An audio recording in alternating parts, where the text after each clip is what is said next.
पश्चिम बंगाल के राज्यपाल सीवी आनंद बोस जी, केंद्रीय मंत्रिमंडल के मेरे सहयोगी शांतनु ठाकुर जी, रवनीत सिंह जी, सुकांता मजूमदार जी, पश्चिम बंगाल विधानसभा में विपक्ष के नेता शुभेंदु अधिकारी जी, संसद में मेरे साथी शौमिक भट्टाचार्य जी,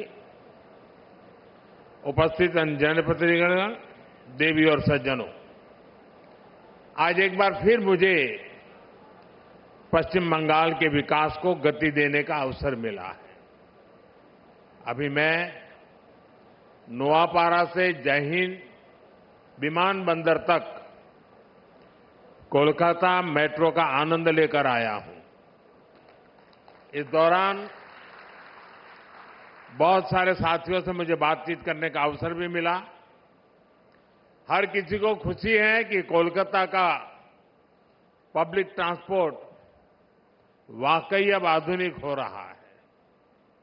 आज यहां 6 लेन के एलिवेटेड कोना एक्सप्रेस वे का भी शिलान्यास किया गया है। हजारों करोड़ रुपए के इन सभी प्रोजेक्ट्स के लिए कोलकाता वासियों को, पूरे पश्चिम बंगाल के लोगों को बहुत बहुत बधाई। साथियों, कोलकाता जैसे हमारे शहर भारत के इतिहास और हमारे भविष्य दोनों की समृद्ध पहचान है। आज जब भारत दुनिया की तीसरी सबसे बड़ी इकोनॉमी बनने की तरफ आगे बढ़ रहा है, तब दमदम, कोलकाता, इन शहरों की भूमिका बहुत बड़ी है। इसलिए आज के इस कार्यक्रम का संदेश मेट्रो के उद्घाटन और हाईवे के शिलान्यास से भी बड़ा है। ये आयोजन इस बात का प्रमाण है कि आज का भारत अपने शहरों का कैसे कायाकल्प कर रहा है। आज भारत के शहरों में ग्रीन मोबिलिटी के प्रयास हो रहे हैं। इलेक्ट्रिक चार्जिंग पॉइंट्स और इलेक्ट्रिक बसों की संख्या लगातार बढ़ाई जा रही है। वेस्ट टू वेल्थ, शहर से निकले कचरे से बिजली बनाने के प्रयास हो रहे हैं। मेट्रो की सुविधा बढ़ रही है। मेट्रो नेटवर्क का विस्तार हो रहा है। आज हर कोई ये सुनकर गर्व करता है कि दुनिया का तीसरा सबसे बड़ा मेट्रो नेटवर्क अब भारत में है। 2014 से पहले देश में सिर्फ 250 किलोमीटर ही मेट्रो रूट था। आज देश में मेट्रो रूट 1000 किलोमीटर से भी ज्यादा का हो गया है। कोलकाता में भी मेट्रो का लगातार विस्तार हुआ है। आज भी कोलकाता के मेट्रो रेल नेटवर्क के में करीब 14 किलोमीटर की नई लाइनें जुड़ रही है। कोलकाता मेट्रो से 7 नए स्टेशन जुड़ रहे हैं। ये सारे काम कोलकाता के लोगों की ईज ऑफ लिविंग को बढ़ाने वाले हैं, ईज ऑफ ट्रैवल को बढ़ाने वाले हैं। साथियों, 21वीं सदी के भारत को 21वीं सदी के ट्रांसपोर्ट सिस्टम की भी जरूरत है।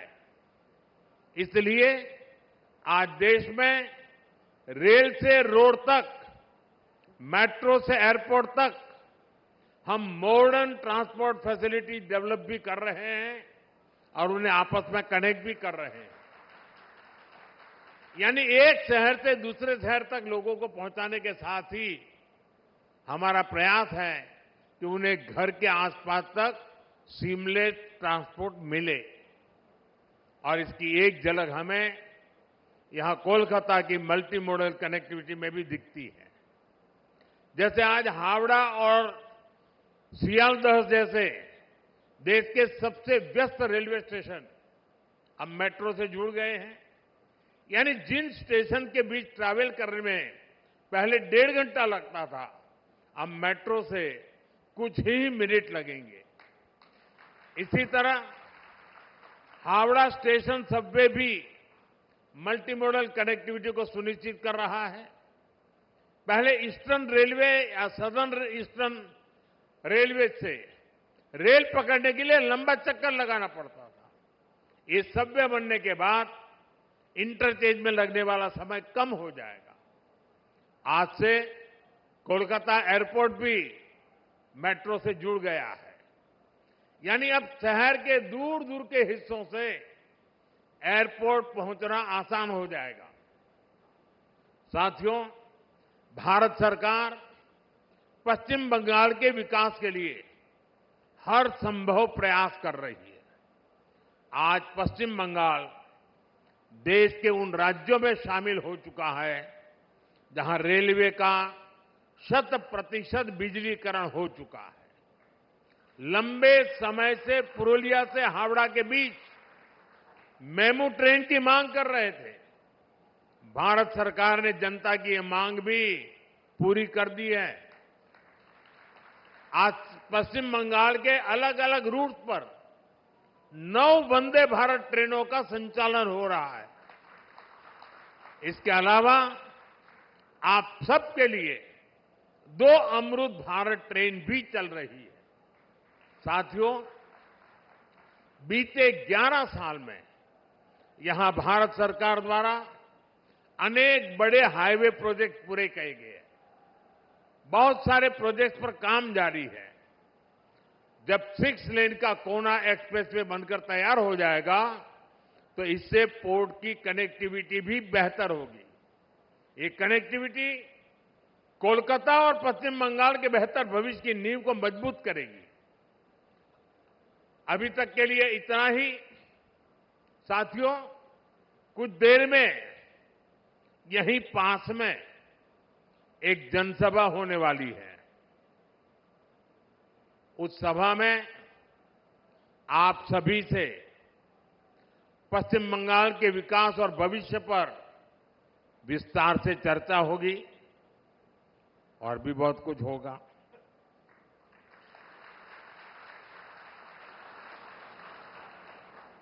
तो वहां बहुत लोग इंतजार कर रहे हैं। मैं यहां मेरी वाणी को विराम देता हूं। आप सभी को बहुत बहुत शुभकामनाएं। धन्यवाद।